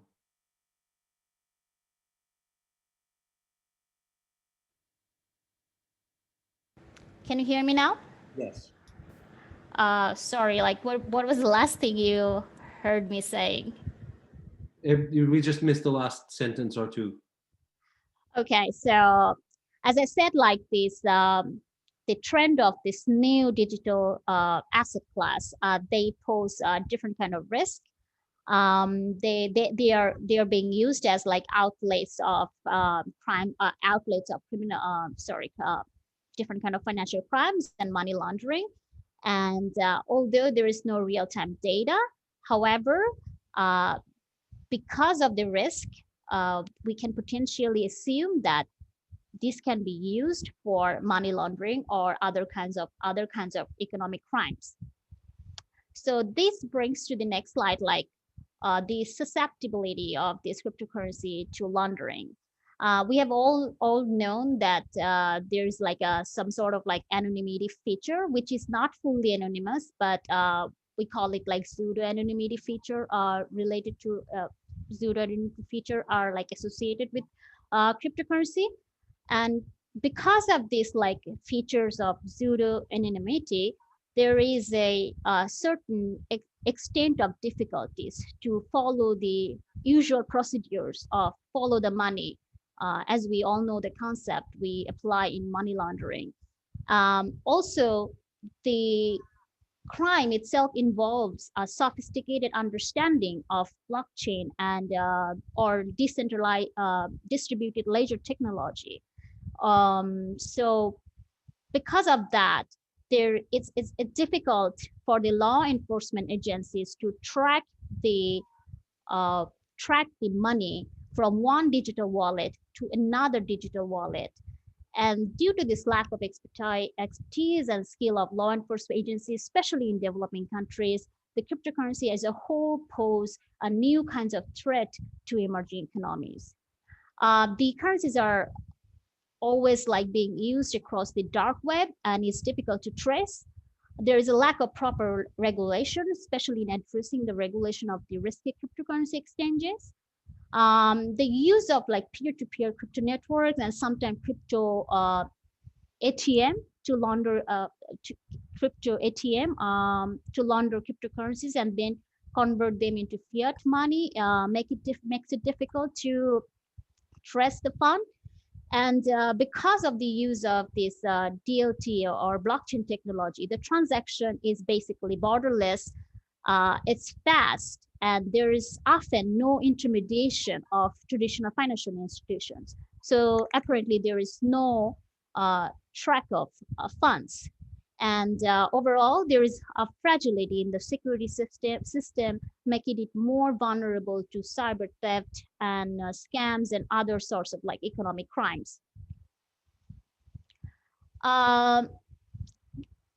Speaking of the current anti-money laundering regulatory framework, as of 2015, when the first Silk Road scandal was revealed, there is no like specific regulation to address. They were like scattered, like sporadically people were addressing, regulators were addressing the issue, but there was no like an uniform framework. So the first time there are some domestic regulations, but internationally it was not until 2015, 16, or like maybe it has been finalized in 2019 when the Financial Action Task Force published its guidance for virtual assets and virtual asset service providers to bring them under a uniform international AML safety framework. The European Union. Sorry, I just wanted to give you a notice that there's no sort of discrete way of doing that, but just wanted to say if you could wrap up in the next 2-3 minutes so that we could make enough time for the other presentations and the Q&A. Thank you very much. Oh yeah, sure. So yeah, the European Union has like a framework, and similarly there are like different domestic legislations like the United States, Canada, Japan. They are trying to bring the cryptocurrency exchanges under a regulatory, in a regulatory environment. However, the problem with the regulations are that they are very sporadic and sometimes it's opaque. There is a lack of clarity in defining cryptocurrency, and that's the regulators' approach towards cryptocurrency appears to be very fragmented. And sometimes like lawmakers are very cautious because they don't want to hinder the innovation, which is kind of like poses a kind of juxtaposition juxtaposition in the sense that this innovation also the emerging economies, especially developing economies, the way they perceive innovation is might be considered as threat, or might be considered as like something that is complicated and beyond understanding. So they try to put like an outright ban on the use of cryptocurrency, which is, whether it's right or wrong, that's a different question, but it's for the time being, it seems like reasonable, because at the same time, the regulators do not possess the skill of tracking the funds or like tracking the outlet of this like tracking this, how these cryptocurrency exchanges are being used for different kind of like crimes, economic crimes, or financing terrorism. So there's also like an ambiguity regarding the legality or legitimate use of cryptocurrency. So that's kind of like a different kind of like fragmented and sporadic approaches being taken in different jurisdictions regarding cryptocurrency and to prevent economic crimes. In my view, there should be like an information and disclosure based centralized cryptocurrency jurisdiction. There should be a centralized system, means like all the exchanges that are dealing with virtual assets should be under a mandatory registration requirement. They should be they should deploy these digital AML, digital ID, or like anti-money laundering or KYC protocols. And there should be like designated regulators to avoid this kind of fragmented and sporadic regulatory approach across the jurisdictions. There are like various ways we can combat this trend of financial crimes. But the question is like to what extent we can implement an uniform approach that is for the future. So this is from my part. Thank you. Thank you very much. And I'm sure this will elicit quite a lot of questions further down the panel. I'm going to give the word to Dr. Ligia Catherine Arias Barrera, who's our next speaker. She's an associate professor at Externado de Colombia University. She's also chief legal counsel for financial services consulting, and also has a postgraduate degree from the Externado de Colombia University, as well as a doctorate in law from the University of Warwick. She specializes in financial derivatives and regulatory reforms in both the UK and the US. She's been a consultant on central clearing services, on the Nigeria-UK post-Brexit regulation, and is a registered independent expert at the IMF. She's also, in addition to lecturing at the Externado de Colombia University at the University of Warwick, she's the author of a book titled Regulation and Supervision of the OTC Derivatives Market, which was published in 2018, which was named one of the best banking law books by the Book Authority, as well as the co-author of the AI book published by Wiley in 2020. Again, I'll pass on the word to Dr. Ligia. Thank you very much, Professor Ricardo Suarez and all the members of the organizing committee for giving the opportunity to share with you some of the experiences that we have in Colombian derivatives market and in general capital market here. The idea of today's presentation is just to give you some examples about how effective or not has been the regulation of conduct risk in financial derivatives in the context of Colombia. To start with the presentation and just to provide a framework to see how regulators are approaching these sort of markets and practices in capital markets, we have to make reference to risk-based regulation, which is basically one of the favorites and most commonly used strategies for regulators, for financial regulators, in order to understand the dynamics of new risks and uncertainties that can be brought to the market from the perspective of different actors. So the idea here, and we could make reference to the works of Julia Black and so on, building the concept of risk-based regulation, is to seek common and homogeneous elements that help regulators to rationalize the regulatory processes. And for the purposes of financial regulation, we take advantage of this strategy because it helps us to understand that financial regulation could be divided basically in two pillars. One of them, prudential regulation, and the other one, conduct of business regulation. So within that area and in the way we understand risk-based regulation, there have been some concepts that we could bring from the sociological studies to help regulators in their task to for identifying the most prominent risk that could affect what happens in capital markets. One of them is basically the definition of risk as an objective and quantifiable notion, which is basically the driver of this process of building up new regimes and new ways to understand how to better intervene a market, and also to decide whether it is necessary or not to do actually that intervention by means of regulation. However, there are some, and we actually are facing an example of that, some other future events that we cannot foresee, that cannot be measured and quantified as risk usually are, that we could try to locate within the area of knowable uncertainties, understanding that there's some certain practices and knowledge that comes from the actual functioning of the market that is not known, at least on time, by regulators, and that could be an important part of building up a new regulatory regime. Which, as you see in this slide, could help us to understand the better way to transform, to update, to reform, if that's necessary, a certain regulatory instrument, and to better manage those risks that are created in markets.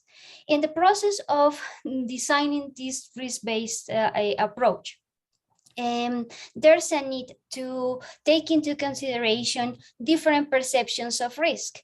Ones are the risk perceived by regulators, different a perception could come from regulated firms, and also different approaches could come from individuals within firms. And we make reference in particular here to key individuals performing what we could call regulatory functions within financial firms.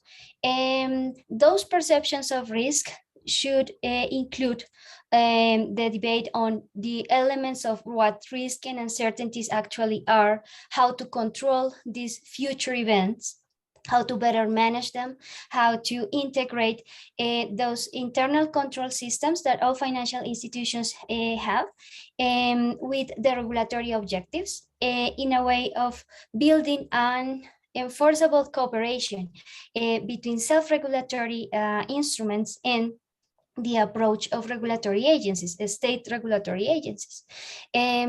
Also to in this process to understand the level of tolerance that we are going to have in front of certain particular events that we are aware are going to affect the functioning of the market, but we rely on the instruments that we have at hand to manage those sort of risk. And then as a result of this dialogue and cooperation, build up the risk-based approach.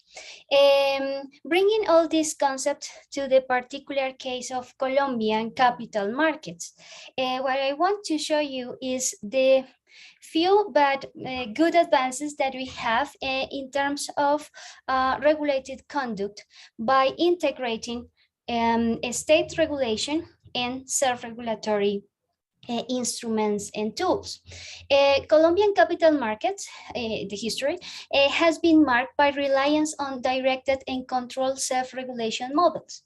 Despite the fact that we have from 2006 onwards, securities market self-regulator, which is well known in the region, and as the first way of materializing and giving the instruments to act to a private entity, helping regulators achieving some of the regulatory objectives. As you see in the second paragraph here, the first manifestation of self-regulation dates back to the 1960s, when what we have there was the Bogota Stock Exchange, and they were asked to conform a disciplinary chamber in order to monitor compliance with sector regulations for all those who participate in the market. Let's say not only intermediaries in capital markets, but all the participants. Then afterwards, with the Colombian Constitution 1991, the one that we already using now, the former National Securities Commission was given the rank, a more important rank in terms of the exercise of supervision, that we call superintendency, with intervention functions regarding what those disciplinary chambers of stock exchanges are calling to do, and to assume some functions related to help regulating the market, exercising a special type of supervision, disciplinary measures, and certifications of professionals in capital markets. Among all the functions that were given to the self-regulatory body for capital markets, we are particularly interested on the one related to the discipline and sanction of its members when there's any type of violation of securities regulation, but also any type of violation of self-regulatory rules. There are most of them related to the control of behavior of those market participants. And I want to make an emphasis here, because we are going to see later on an example of a recent scandal in capital markets of one of the intermediaries that are actually, or were under the disciplinary sanction of this self-regulatory body of capital markets. One of the great advances on the self-regulatory body is the disciplinary court. The disciplinary court decisions that we see now operating in the market attend to an specialized knowledge and interpretation of the criteria that we have to use to judge conduct of a stock market, but also OTC market participants. The idea is that compared to what happens in the jurisdiction, what we call ordinary jurisdiction by civil and criminal law proceedings, here in this disciplinary court, the cases are approached with a very judicious study of what actually all these duties that are required of financial intermediaries it would imply. They talk about and have developed fiduciary duties, loyalty to the investor's interest, how to better provide advisory services for all those who participate in the market. Of course, when the self-regulatory body started to function in Colombia, there were questions around if they're meant to replace the supervision that is conducted by the financial superintendency in Colombia, and in order to clarify that the question, that we have a ruling of the Constitutional Court with that reference of 2010 that clarified that the existence of that self-regulatory mechanism in the Colombian capital markets didn't entail a delegation or a duplication of the functions of control of capital markets that were assigned to a specific entity, the superintendency, the financial superintendency in Colombia. Among the disciplinary sanctions that are regulated by regulatory agencies and then implemented by the self-regulatory body, we have different forms of expulsion from market, suspension, limitations of activities for a short period of time, functions and operations, fines, censors, reprimands, and others that disciplinary court could judge as appropriate, and that do not enter in conflict with the other sources of liability here. There will be administrative liability among the process of coming from the process led by the financial superintendency, and of course criminal justice. Regarding conduct regulation mechanisms adopted by financial superintendency in Colombia, we have a document, circular of 2006, established a procedure to evaluate those conditions that directors and legal representatives, and now we see that extended to all those related with internal control systems and compliance officers, in terms of the requirements that they are expected to meet to perform certain functions. It's our own way of trying to bring to a regulation the standard of fitness and propriety that has been already put in place in other jurisdictions. Despite the scant attention that has been given to mechanisms to control behavior, to control conduct of business within capital markets.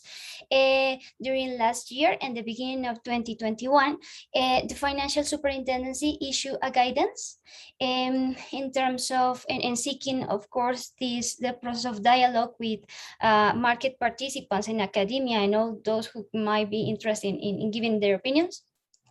In order to give more content to that fitness and propriety standard, by making more individuals within financial institutions liable under that regime. Despite the important progress that we are actually in the process of completing, I think during this year, several concerns are still there when we read the guidance.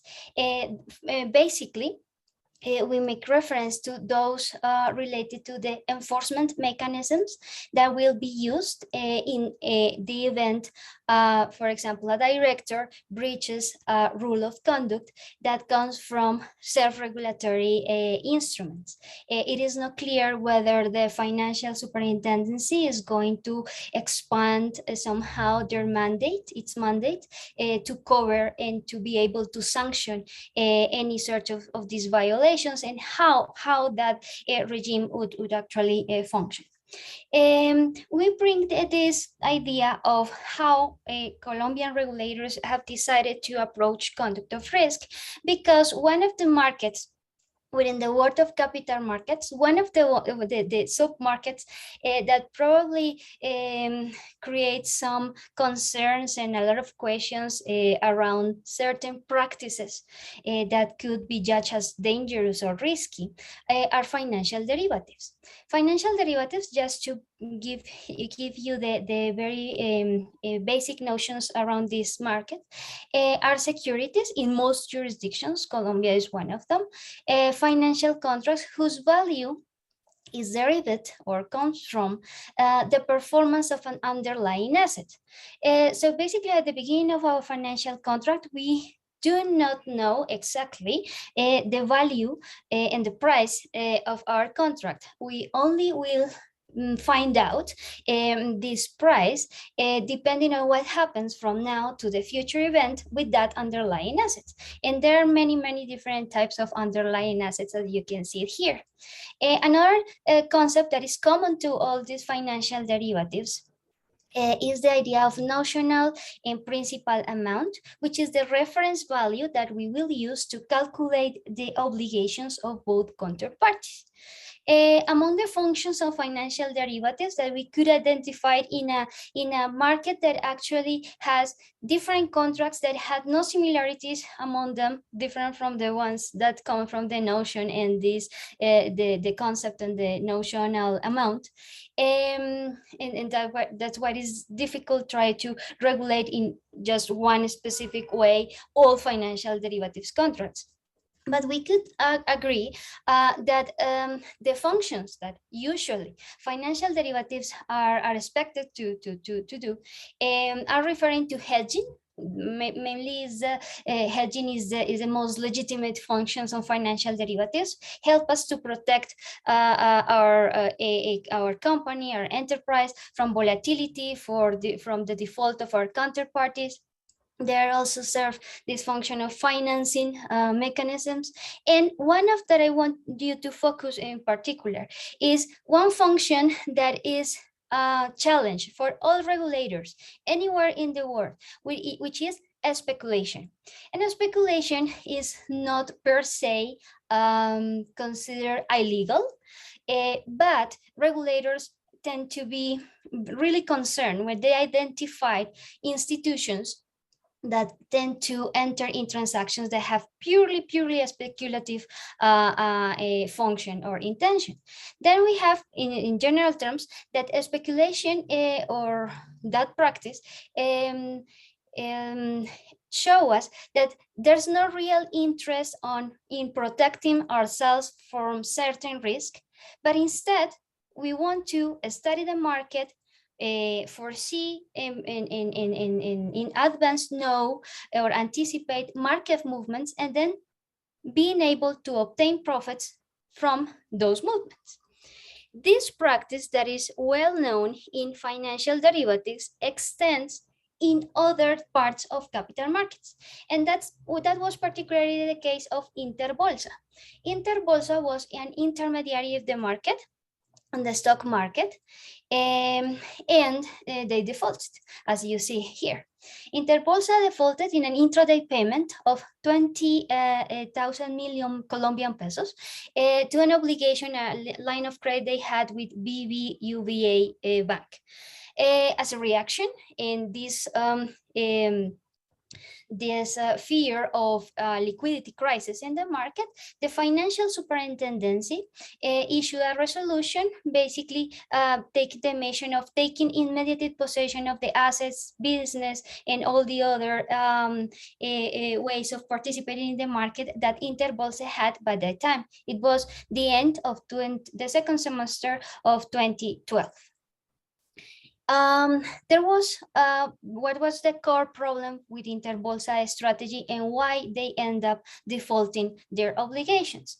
There was an intention of Interbolsa to buy a company called Fabricato, a textile company that had been left out of one of the largest conglomerates in Colombia called Antioqueño Union, which made things a bit easier for Interbolsa, because as the company didn't, it wasn't part of the conglomerate anymore, they had to buy some shares directly from retailers.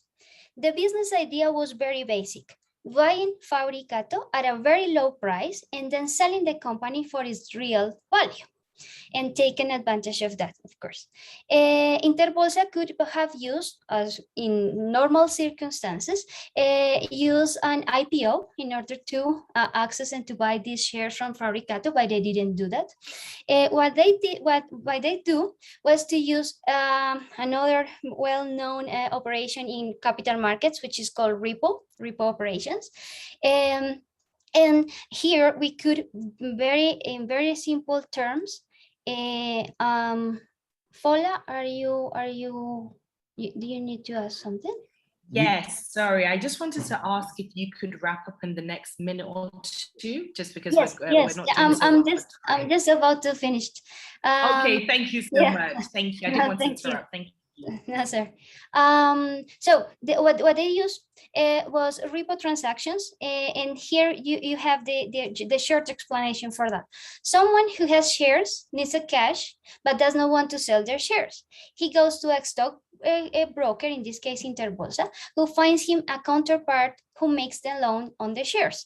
The shares remain as collateral, which of course he recovers when he cancels the loan made into the shares.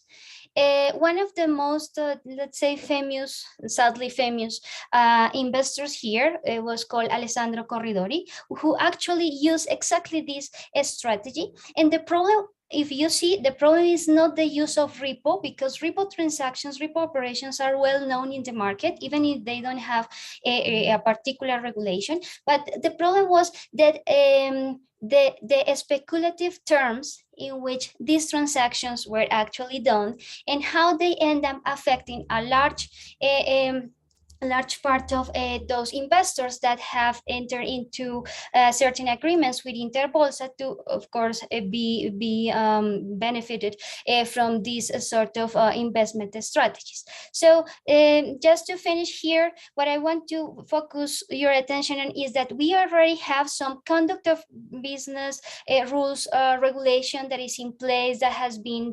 agreed between market participants and regulatory agencies. But despite that seems not to be enough and sufficient to control certain practices of the market, in this case in particular, purely speculative transactions. So that's the current state of affairs here in Colombia, and I would be happy to answer your questions when we reach that point. Thank you very much. Thank you very much. Thank you very much. And I'll proceed to introduce our last speaker, Ms. Mercy Buku. Mercy Buku is a certified anti-money laundering specialist and an advocate at the High Court of Kenya, commissioner for oaths and notary public, and was admitted to the Kenyan bar in December 1989.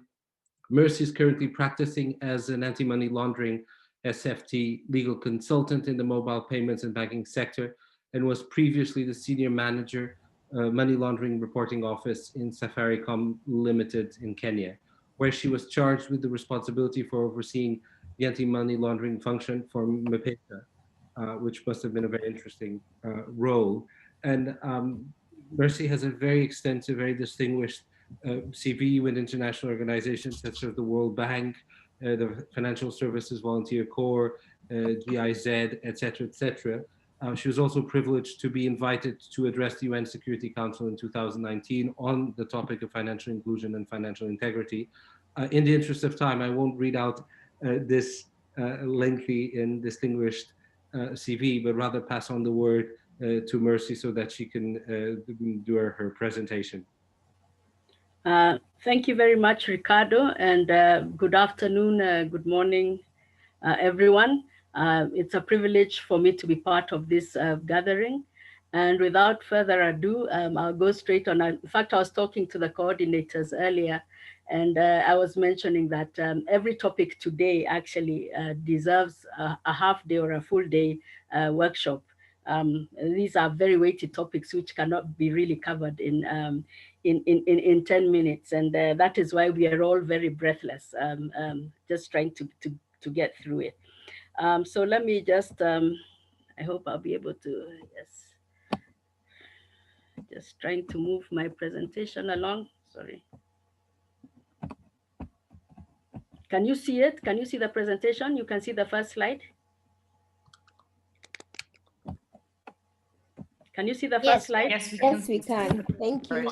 Yeah, unfortunately, I'm trying to move it up. It's not moving. Let me just take a...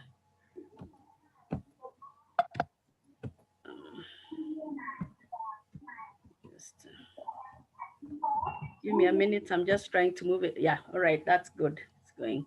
So we are going to be covering risk-based approach to addressing money laundering and terrorist financing risks. These are the topics I'll cover very quickly. Digital financial services and financial inclusion. You can't talk about risk-based approach and digital financial services without talking about financial inclusion. We'll look very quickly at the vulnerabilities of DFS to risk, the typologies and trends, and then we'll now zero in on the risk-based approach, and then look at the role of providers, supervisors, and regulatory agencies. So there are 4 categories of digital financial services. We have payments, asset management, alternative finance, and also others which are based, for example, on, insurance services, etc. And as I put up the screen, I'll just highlight key points. I won't go through each and every word that's on the slide. So when we talk about digital financial services and financial inclusion, These have actually been at the center of financial inclusion initiatives in many countries, especially in sub-Saharan Africa and Southern Asia. Why? Mainly because there was a lack of access to traditional financial services in these regions. Again, increasingly widespread use of mobile phones. Mobile financial services are included under the definition of DFS. Mobile phone-based economies where these mobile platforms are being used as alternative channels. And especially with regard to MFS, these are foundational to DFS inclusion. Why? Because they are cheap and reliable. They've also been supported or backed up by favorable regulatory environments and supervisory good practices. Again, they have become a key driver of socio-economic growth. And more importantly, right now in this COVID era, they are the primary channel for increased cashless transactions during this time, especially because of the movement restrictions and even regulatory incentives promoting cashless transactions. So that's the digital financial services ecosystem. You can see there, this mainly is on mobile money.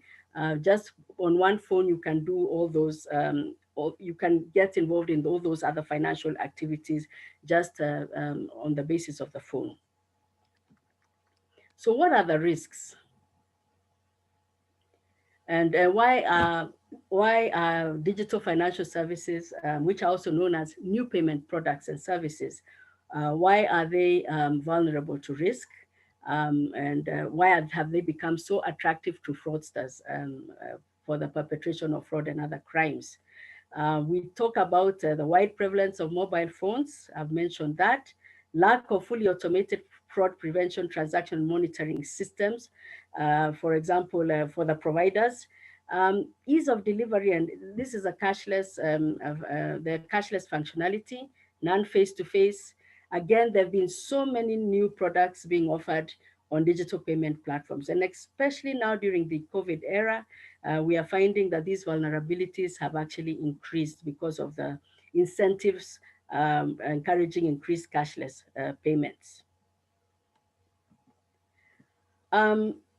So what I have said in that previous slide is that actually those attractive features actually promote fraud or create opportunities for fraud and other criminal activities. So what is the money laundering link to DFS? Illegal proceeds from predicate offenses can be laundered through mobile money and other DFS platforms. For example, through P2P transfers for the small amounts, the corruption, for example, the policemen on the roadside who are given small amounts of money, you know, you send the little money to their M-Pesa or their mobile money, or they're given small denominations in cash and they'll go and put it in their wallet. And it goes through the same money laundering cycle as Sanjit had mentioned in her presentation. Cross-border wire transfer channels can also be used as conduits. And then when we look at the predicate offenses in Africa, corruption tops the list, fraud, there's drug trafficking, illegal wildlife trafficking, all those terrorist financing, of course, is very real to us, especially in my own country, human trafficking, etc.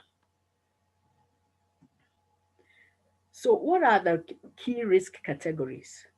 Because we need to understand what the risk factors are so that we can also understand how these risks can be mitigated and regulated also against. So we have product and service risk. The explanations are there in terms of the speed and the portability and anonymity. Operational and reputational risks, for example, liquidity challenges, failed systems. Geographic risk, we are looking at porous borders and poor risk management controls, for example, low levels of AML reform, for example. Then MLTF risks, especially countries with unbanked populations, poor KYC measures, etc.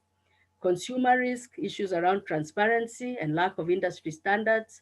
Agent risks for providers who have hundreds and thousands of agents. Compliance becomes an issue. System and delivery risk, inadequate systemic controls, lack of the transaction monitoring systems. And then again, and the list is not exhaustive, we have regulatory and compliance risk. If we don't have appropriate regulatory regimes which govern financial services, we don't have AML legislation in place, and then that becomes a loophole. And then again, also these risks also hinder the rendering of financial services to the financially excluded. So if you look at the typologies, there are many of them, and these are more diverse, may not be as easy to detect as traditional banking frauds. They mainly comprise online fraud. We are looking at phishing. We are looking at farming, spyware, mobile money and mobile banking frauds. You'll be getting this presentation so you can just read for yourselves in detail. Data privacy is there. One of the previous speakers mentioned this. Profiling, and also hacking. And in fact, hacking is one of the, and even the mobile money and mobile banking frauds are one of the primary typologies. So we also have, because of the proliferation of the new products being offered on digital financial services platforms where, the providers, the MNOs are signing, they are entering into partnerships with other financial service providers to offer services on their platforms.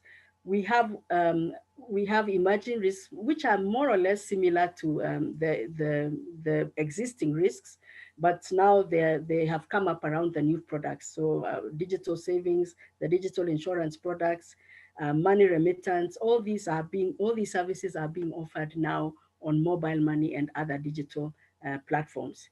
Debit cards, you can actually use your phone as a debit card, prepaid cards, securities and investments, which can be paid for through mobile money or through the proceeds of crime.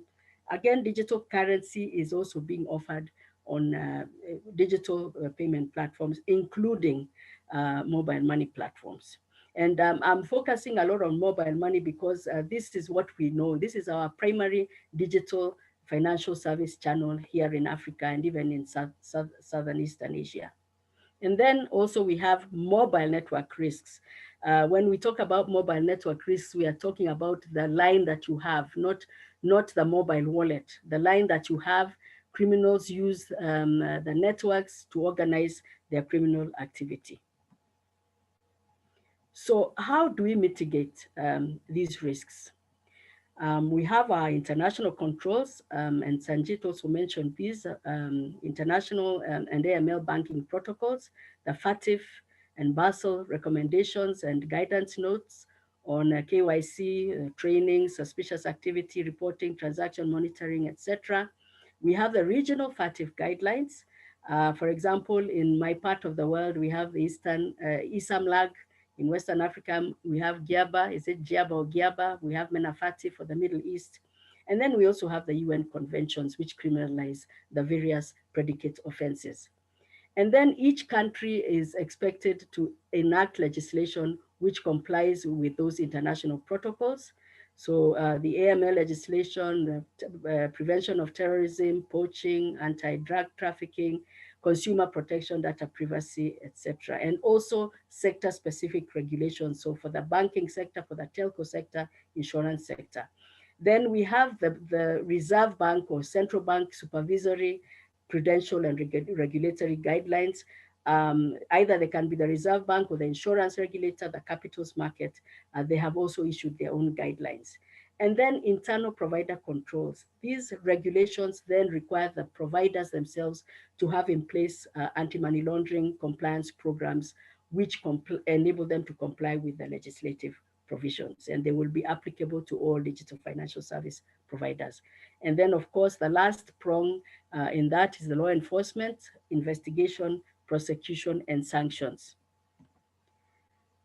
So now we can zero in on what is a risk-based approach. What does it entail? So the importance of risk management in DFS is because of the escalation of DFS fraud and other financial crimes. So there's a need to implement comprehensive risk management programs. But what we are saying here is that innovation must go hand in hand with appropriate controls. I remember when I was working for Safaricom, I used to be known as Madam KYC, and we had a love-hate relationship with our business department because they wanted their products rolled out yesterday. And I would tell them, no, we have to do a risk assessment and actually ascertain what the risks are and how to mitigate them. So we need to balance business expediency with controls. And so we are saying, however, even as we mitigate these risks, we should not stifle financial inclusion. So for us in risk, and this presentation is from a provider's perspective, not academic as such, from a provider perspective. So for me to mitigate those risks, I had to bear in mind that the business must also be allowed to roll out and reach those unbanked and roll out their products as well.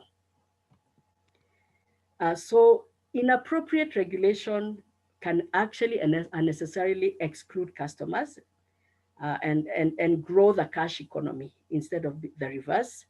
It will make transactions harder to track, hinder consumer protection efforts, of course, when we have the cash economy. Combating financial crimes also will be difficult. Again, then financial inclusion will increase. So balancing AML, CFT, and inclusion policy objectives is very, very important. So the key aspects of the risk-based approach, this must be informed by a national risk assessment. So entities are required to take steps to identify and assess their risks and appropriate to the nature and size of their business and have policies in place to mitigate those risks.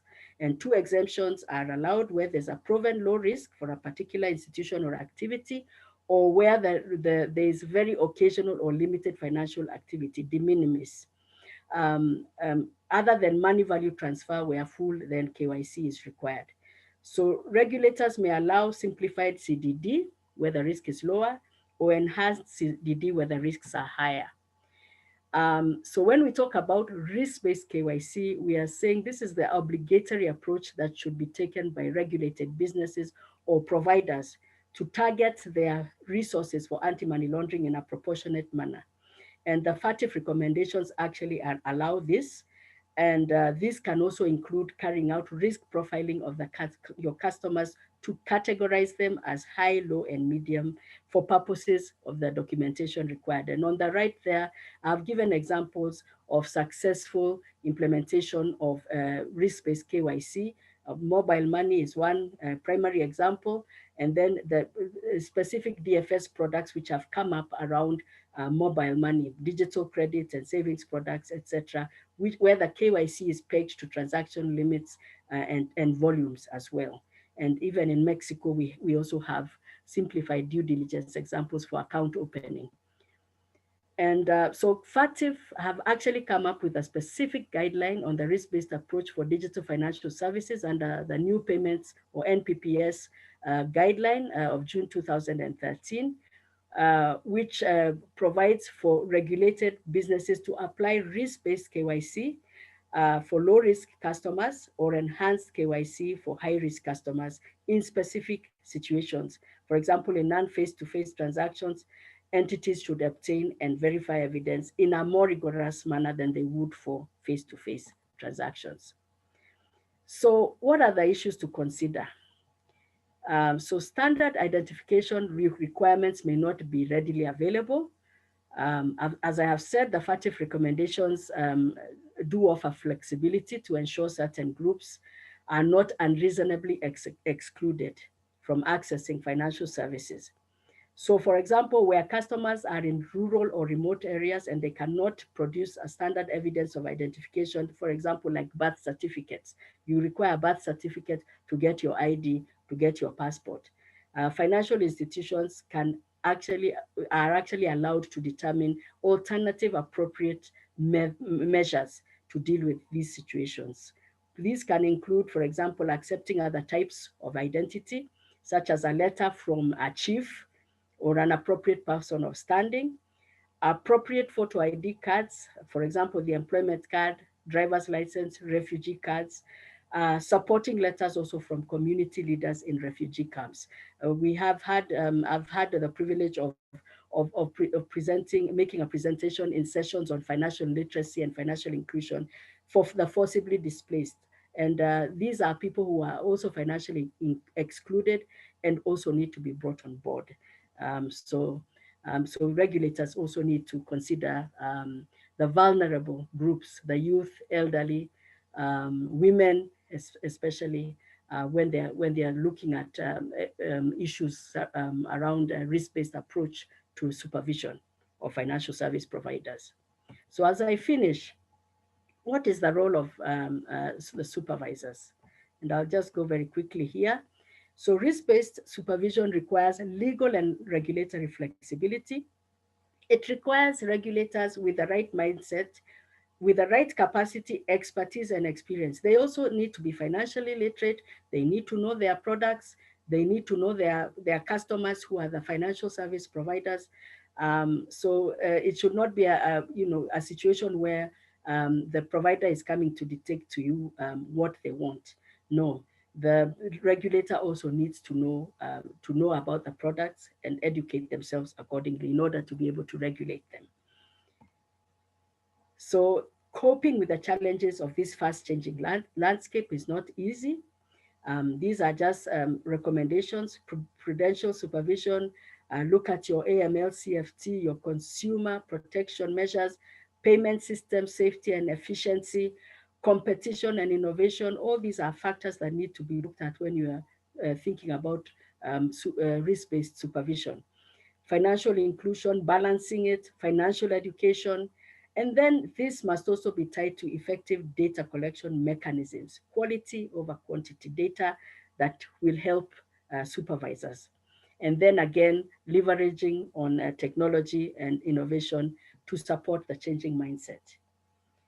Mercy, I have to ask you to wrap up because I think— Yes, actually I'm on my last slide. Yeah, so this is an issue of balancing business objectives, balancing the risks and benefits of regulation and supervision, balancing the risks and benefits of digital financial inclusion. How do you accommodate the different sectors and a whole range of providers and products, and optimizing the use of regulatory and supervisory resources and powers. So as I conclude with these two statements from the No Money for Terror Paris Agenda of 26th April 2018.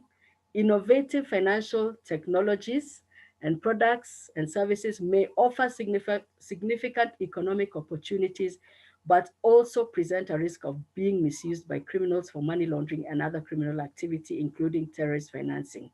And then this paragraph from my briefing, which was mentioned in my bio, it is therefore of critical importance that governments in these jurisdictions put in place enabling AML, CFT, and financial regulation, which will not only comply with the FATF standards and applicable UN convention, but will also facilitate financial inclusion initiatives while ensuring the integrity of the systems used to deliver these services so that they are not used for money laundering and terrorist financing. And with those few remarks, I say thank you very much. And I've got some references there that you can look at when you get the presentation. Thank you. Thank you very much, Mercy. And at this stage, for an excellent presentation. And all three presentations, I think, confirmed your point that each would deserve a panel in its own right. So we're unfortunately very, very lacking for time for a proper discussion with the audience. I would like to ask the co-organizers if, as far as I can see, there are two questions here, both to Mercy. Would it be fine to ask these two questions and ask Mercy to be extremely concise in answering them before wrapping up the panel, or would you rather move on to the next panel? I think we can take the two questions for Mercy, and also there's one question I've seen for Catherine, but if, again, like you said, if we could make them very concise so that we can move to the next panel. Thank you. Thank you. Thank you. I can see actually two questions for Catherine. So I'm going to read out the two questions for Catherine and for Mercy. And I would ask both to be exceptionally concise, 45-second replies, if possible. To Catherine, the questions are the following. The first is, would recognizing interconnected risk positions enable an organization to assume more risk due to portfolio diversification effects? And the second question is, what should be the conduct of an organization where only few people within the organization truly understand the nature of its derivative activities, which I suspect is the case more often than we'd like to admit. Yes, that So is. Catherine, your questions very Yeah. concise. Yeah. The first one. And I'll just read out questions for Mercy, and then I'll pass on the word to both of you. Mercy, I think you can see the questions yourself anyway in the chat tab, but the first question is, what is your view on the phenomenon of de-risking by financial institutions and its implications on financial inclusion? That's a very sprawling question, so you might just want to touch it briefly. And the second one is, what prospects for insurance in covering the losses of bankers and financial service providers in contexts where consumers are losing huge sums from fraud, and many of these are in collusion with insiders. So these are the questions. Catherine, first, as I said, as briefly as possible. Okay, thank you, Ricardo. Yeah, indeed, one of the practices that is commonly known in financial derivatives is trying to create structured products in order to take advantage of this portfolio diversification. So I think one of the tools that regulators might use to make a great intervention in this area, and to avoid probably the problems coming from asymmetry of information, is related to more accountability of those who are in charge of designing this sort of products within financial institutions. So this is to link with the second question, how to better manage the conduct in organizations when only few people knew actually what they're doing. One tool that is already being implemented here in Colombia is to strengthen compliance officers' liability, and to make them, let's say, a hands-on for the supervisory authority within the context of the financial institution. That would help us to better understand what derivatives are being used, how these products work, and then impose a liability regime that actually works. Okay, that was under 2 minutes. Thank you very much. And Darcy, if you can do as well as Catherine in this regard, please. Okay, thank you. In terms of insurance, actually, we should try very much not to get to the place where we need to call on insurance. But yes, regulators have put in place deposit insurance schemes. But I think prevention is more important. Put in place the relevant regulations, ensure that providers have the necessary controls in place to mitigate against loss. And consumer protection is key, complaints, recourse, etc. These are very good fraud prevention measures. For de-risking, what I would say is that FATF actually does not advocate for wholesale de-risking. It's more an issue of how you assess your risk. And if it is, if you feel you've reached a position where you need extra EDD to carry out EDD on a particular client, then you need to approach them and actually request for the further reassurance in terms of the documentation. If indeed then you are not confident, or you don't get the response that you expect, then you can exit that relationship. But as I said, FATF prefer a risk-based approach to wholesale de-risking. Thank you. Okay, thank you. That was even briefer and very sharp. Thank you very much. I have a very, very brief question to Sangeeta, just to wrap up the panel. The picture you presented was very consistent. You know, cryptocurrency use as for money laundering is, as you said, borderless. It's fast. There's no intermediation. There's no track. My question is, are there any reasons why money launderers wouldn't just escalate the use of cryptocurrency endlessly? Because what you said seems to be an absolutely unrestrained growth dynamic. Are there any reasons why money launderers might hesitate in their use of cryptocurrency for money laundering purposes? Thanks for the question. So it doesn't have any easy answer, to be honest. But what I'm trying to present here is like the cryptocurrency is gaining popularity not because of its like these negative features. For example, like the vulnerability of the system is not the reason why cryptocurrency is gaining popularity among users. It also has some sort of like positive effect. Of course, that was implicit. Yeah.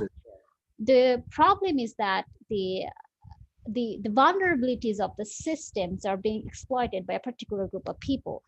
So, and my take towards this situation is like the regulation is not basically like coping up with the innovation.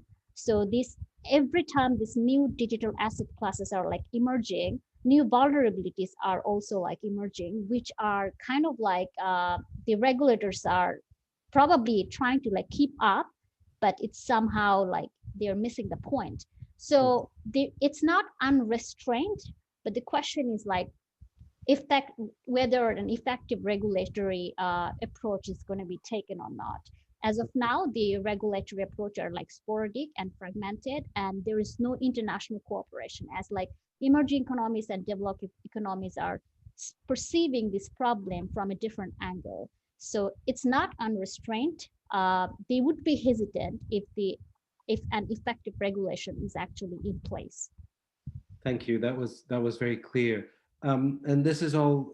This is the end for me. I'd like to thank once again the panelists for 3 excellent, very thought-provoking presentations. And I'm going to pass on the responsibility for the next panel to the co-organizers. Thanks for having me. Thank you so much. Thank you, Ricardo. Thank you to all of our speakers for a really insightful session. So we're going to take a very short 5-minute well-being break. So please do stretch your legs. We'll be back in 5 minutes. Can I please remind you to please stay logged in onto Zoom, and we will start promptly at 3:20. Thank you.